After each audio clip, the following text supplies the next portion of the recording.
Welcome back to the Digital Asset Report, Stablecoin Summer Edition. Across governments, boardrooms, and blockchains, a stablecoin wave is accelerating and it's reshaping the power dynamics of digital finance. From regulatory green lights to billion-dollar bets, this summer is proving one thing. Stablecoins aren't fringe tech anymore. They're policy tools, economic weapons, and financial infrastructure all in one. And here's the quote of the week. U.S. Treasury Secretary Scott Bessent just said that crypto stablecoins could help lock in U.S. dollar dominance for decades to come. Let's get into the news. Stripe, the payments giant that once backed off crypto, is now doubling down. Following its 2024 stablecoin relaunch with USDC, it just acquired wallet infrastructure firm Privy, a company that supports over 50 million wallets globally. Privy will stay independent, but now has Stripe's resources backing it, helping developers scale on-chain financial apps. And governments are moving just as fast. South Korea's new president, Lee Jae-myung, has introduced legislation to legalize won-backed stablecoins,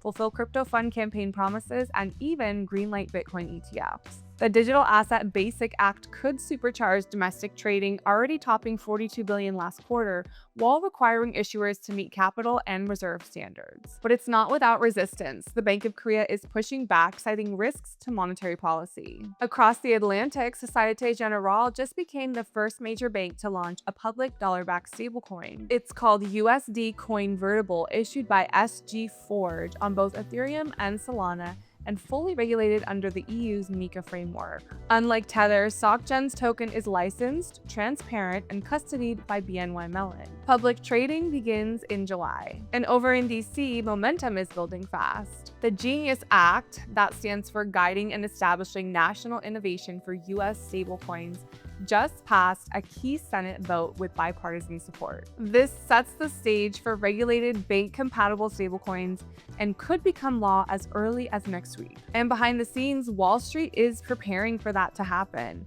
Bank of America, JP Morgan, and PNC are reportedly exploring a Zelle-like stablecoin network, while Bank of America CEO Brian Moynihan said they're ready to move once the legislative framework is in place. Translation to that is, the moment the rules are clear, the banks are in. But as usual, not everyone is on board. FSB Chair Klaas Knott is warning that short-term reserves behind stablecoins could trigger contagion in traditional markets. At a G30 meeting, he echoed the classic line, "Same activity, same risk, same regulation." Knott wants tighter control on how stablecoin reserves are managed, especially as banks and tech giants jump in. But the narrative is shifting, and nowhere more clearly than in Washington. The Genius Act would also protect against threats to our national security and from criminal activity.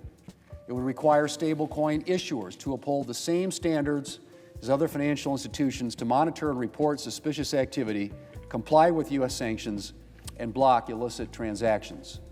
Plus, the vast majority of stablecoins are backed by the U.S. dollar, which means this bill will create demand for the U.S. dollar and U.S. treasuries, something that is good both for our national security and our fiscal house.